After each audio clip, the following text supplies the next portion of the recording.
Wir haben in der letzten Episode den Stellenwert des Downhill-Sport in der Schweiz ein bisschen genauer unter die Lupe genommen. Wir mussten dabei feststellen, ohne Gami Balazs wäre die Schweiz im internationalen Vergleich nie. Gerade speziell für Kinder und Jugendliche ist der Zugang zum Downhill-Sport sehr schwierig. Es gibt für sie kaum Rennen, es gibt für sie aber auch kaum Vorbilder und es gibt fast keine Teams, entsprechend gibt es für sie auch keine Trainingsmöglichkeiten. Mit der Bike Kingdom Academy möchten wir da etwas dagegen machen. Wir haben 2 motivierte Kids aus dem Bike Kingdom Kids Cup ausgesucht und die jetzt eine Saison lang unterstützen. Das ist Jamie und der Lino und die beiden können sich jetzt am besten mal selber vorstellen. Ich bin Jamie Ruch, ich wohne in Maladers und Downhill-Fahren habe ich gelernt durch meinen Papa, der ist Bromberg Shaper. Meine Mama ist auch sehr viel mit uns gefahren gekommen. Und mein Bruder ist sehr angefressen und von ihm lerne ich auch sehr viel vom Biken. Ja, ehrgeizig bin ich nicht so. Es macht mir einfach Freude zum Fahren. Ja. Und bei den Rennen, wenn ich mitfahre, ist es auch so, dass ich aus Spass fahre. Aber einmal ist es gleich so, dass ich gleich so ein bisschen Drang in mir habe, dass ich gleich für mich selber einfach Leistung bringen will. Also,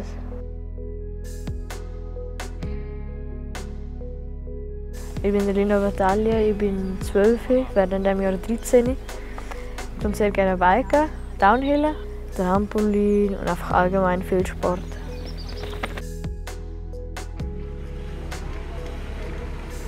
Jamie und Lino gehören aktuell nicht zu der schnellsten ihrer Kategorie.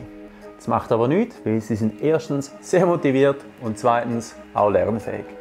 Ich habe die beiden an den World Cup eingeladen, um es mal ein bisschen besser kennenzulernen, plus damit sie an den World Cup mal hautnah miterleben können.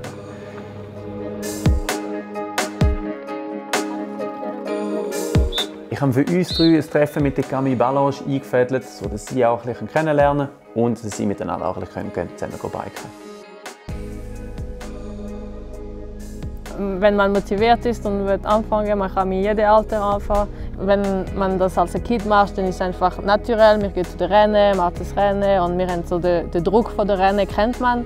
Und das ist etwas, also ich bin von Anfang an als Kind immer Wettkampf gefahren, egal welche Disziplin. Und dann erst später, wenn es wichtig ist, dann kannst du immer noch nur spezifisch sein und dann wirklich nur das Training für das machen. Aber ich denke, das muss einfach Spaß machen. Aber eben, ich habe auch mega Sport angefangen und es gibt einfach kein richtiges Alter zum Anfangen, denke ich. Und ich muss auch mit Kollegen biken. Ich finde, es ist viel schöner, wenn man alles teilen kann. Es ist eigentlich nicht so einfach, immer Kollegen zu finden, die Zeit haben und so. Und ja, darum finde ich, ein Verein wäre mega cool für die Kids. Ja, ich hoffe, irgendwann es wird wie eine andere Sportart, wie Hockey, wie Fußball, wo man sich einfach anmelden kann in etwa jedem Dorf und man kann einfach Velo fahren. Wir sollten klein anfangen. Wir sollten mit einem kleinen Verein anfangen. Es braucht Teams, Verständnis, dass Biking ist nicht nur Cross-Country. Das Biking ist breit, auch Downhill. Es braucht Unterstützung von Shops. Ein Pumptrack-Rennen oder auf dem Home Trail etwas machen. Ganz klein. Und dann es gibt das Gefühl, es gibt die Motivation für die Kids, um dann zu schauen, hey, ich will etwas anderes machen. Dann steigen sie auf einen anderen Rennen ein und dann das baut das auf. Und der Kind spielt das. Im ersten Rennen in Bromberg hatte ich ein grösseres Velo und es hat sich auch nicht wirklich gut angefühlt mit runterkommen. Überall in der Kurve konnte ich wirklich Speed mitnehmen können, weil ich halt bremsen musste, weil es einfach zu grosses Velo war. Und am Schluss bin ich dann fertig geworden, aber ich habe auch gefunden, ich habe es mit dem neuen Velo ausprobiert und ich wäre trauriger gewesen, wenn ich jetzt mit meinem gewohnten Velo gefahren wäre und dort dann nicht gut gegangen wäre. Jetzt ist doch wie so ein bisschen dein Heimvorteil, so dein Ding, wo du denkst, du willst ja auch ein bisschen besser sein. Ich meine, 4. Platz ist gut, aber... Ich wäre schon gerne schneller gewesen, ich wäre so gerne auf dem 2., vielleicht auch sogar der 1. Ja. Weil es halt wirklich, ich fahre immer da und es ist halt sozusagen ein Heimvorteil, aber ich verstehe auch, ich habe halt Handgelenk fest weg und ein neues Velo und ich auch das alte nehmen kann, das habe ich aber nicht wollen. Und ich fand, das ist so eine gute Gelegenheit, das kann man so ausprobieren und eigentlich bin ich zufrieden mit dem. Der Lino hat gesagt, er will grundsätzlich zufrieden sein mit sich selber und eben Top 10. Lino, von dir habe ich gehört, du bist auch zufrieden, ist das richtig? Ja, sehr. Ich wollte ohne Fehler runterkommen und Top 10. Top 10 ist in dem Fall geschafft. Wie war es mit den Fehlern? Nicht ganz. Einen hatte ich bin in einer Kurve ein bisschen ausgerutscht. Und dann ja. Ja, wir sind mit 7, glaube ich, das erste Mal hier in der Park gewesen. Oder einfach mal fahren. Weil ich bin relativ früh hier unten am Kur am Velofahren war. Ja. Und dann sind wir raufgezogen und dann haben Mama und Papa gesagt, komm, wir gehen mal hier raufschauen. Und das hat natürlich Spass gemacht. Ja, wir sind natürlich auch immer gegangen.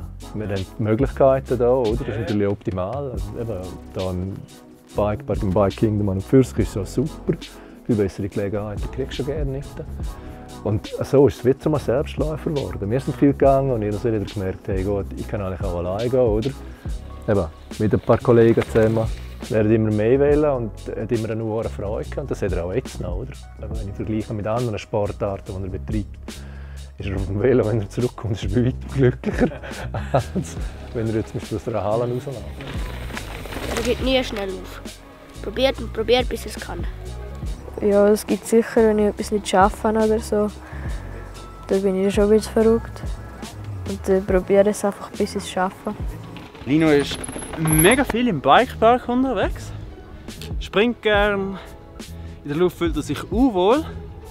Sobald er sich zuerst die Linie aussuchen muss, nicht Mühe. Oder er sieht die Linie nicht unbedingt. Weil sobald man sie zeigt und sagt, hey Lino, schau da, kein Problem, kann er sie fahren. Aber bis zu diesem Zeitpunkt traut er sich das gar nicht zu. Oh, geil! Also ich bin im Epic Junior Racing Team. Wir sind dort etwa das 10. Momentan bei Epic Junior Racing haben wir 2 Teams. Wir haben unser Einsteiger-Team, ein Beginner-Team. Sie fahren die Kids Cup Series. Und dann haben wir unser Hot Trail Team. Und dann gehen wir in der ganzen Schweiz die Hot Trail Series machen. Ja. Epic Junior Racing, es ist ein Team. Es ist trotzdem ein Einzelsport, aber wir machen das ein Team zusammen. Weißt, wir lernen zusammen, wir klatschen zusammen, Velo flicken zusammen. Ja, es ist mega cool. Ja. Ziel und Motivation für Jamie und Lino sind zum Rennenfahren genau die gleichen. Herangehensweise jedoch leicht unterschiedlich. Der Lino hat ein Team und geht am Mittwochnachmittag einmal mit seinen Kollegen trainieren. Jamie, sie geht mit ihrem jüngeren Bruder Jamiro Velo fahren oder sie geht mit ihrer Mutter oder ihrem Vater üben. Mein kleiner Bruder Jamiro ist für mich natürlich schon wichtig als Vorbild, weil er sieht, wenn er mit dem Velo fährt, dann sieht es aus, als würde ich aus seinem Körper gehören. Er kommt überall drüber und spielt sozusagen mit dem Velo. Und ich finde das so cool und ich habe das auch, wenn ich hinter ihm nachfahre.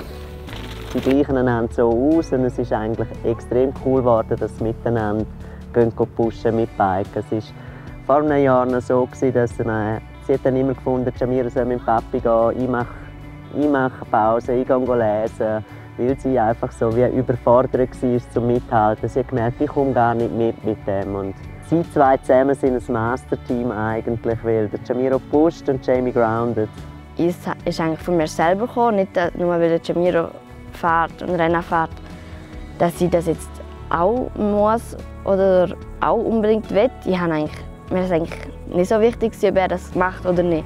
Ich hatte einfach dort keine Lust und nachher ist es auf einmal gekommen, dass sie Freude daran hatten und seitdem läuft es eigentlich sehr gut mit Velofahren. Gerade wenn man anfängt Rennen fahren, ist dort drin eigentlich sich selber zu pushen in einen schnelleren Weg hinein oder eben wollen auch auf dem Podest sein. Auch wenn man sagt, ich bin nicht der Renntyp, kommt glaube ich in jedem ein bisschen der Renntyp führen. Und dass sie das jetzt so macht, glaube ich, darf sie einfach auch in ihren ganzen Lebensweg mitnehmen. Man braucht immer wieder Ehrgeiz, ob es jetzt ein Sport ist oder andere Wege will gehen im Leben. Und dort darf sie jetzt eigentlich reinwachsen und auch durch das Coaching wird sie ja jetzt durch den ganzen Sommer durch, ist sie ja in dem Rennding drin, dass sie auch mit dem Papi angefangen hat lernen, technisch mit Jumpen und weiterzukommen und mit dabei sein und vorne dabei sein. Wir sind mit der Jamie und dem Lino unterwegs und haben die beiden jetzt mittlerweile ziemlich gut kennengelernt. In der nächsten Episode begleiten wir den Lino an die Schweizer Meisterschaft Downhill in Lesen. Am Coaching mit dem Basil und der Carina schaffen wir an den Schwächen von diesen beiden. Im nächsten Bike im Kids Cup finden wir dann heraus, haben sie etwas dazugelernt und können sie das nächste Rennen im Bike im Kids Cup besser abschließen.